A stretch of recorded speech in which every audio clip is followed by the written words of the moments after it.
اینجا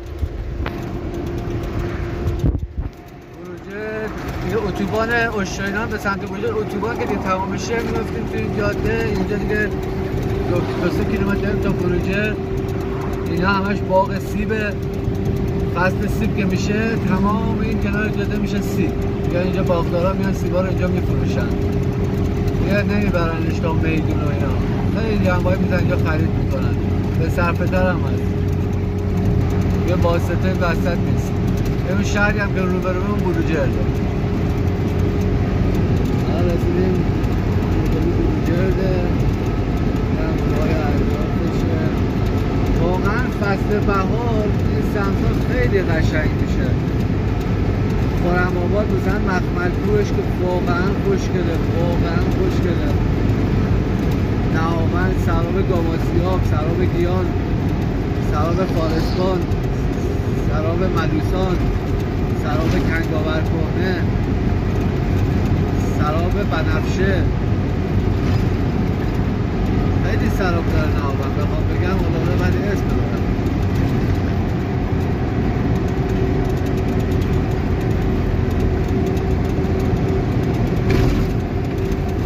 جاده قدیم بوده این بغل. یا یه اتوبان که شده دیگه اونو بستن.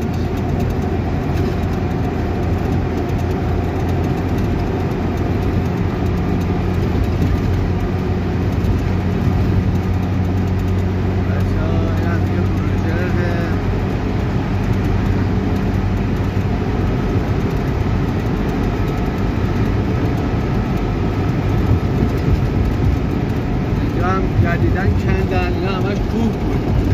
کوه کلن کندن، برداشتن که اتوبانش رو درست بکنن اول شهر رو. اینا دارن کار میکنن که اینجا درست بشه. این جادهش واقعا خرابه. خودم خطرناکه بخاطر دستاندازاش تصمیم زیاد میشه.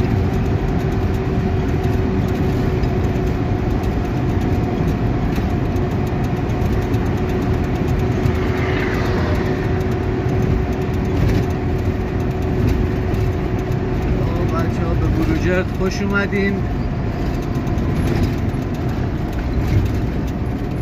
خوش اومدین به بروجرد. فقط من چرا کسی نیومده استقبالمون.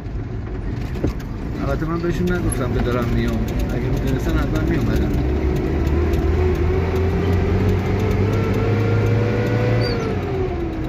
اینجا اول بروجرد. اینم روستایی بوده اینجا. بهش میگن قلعه حاتم. که الان دیگه بس شده به بروجرد.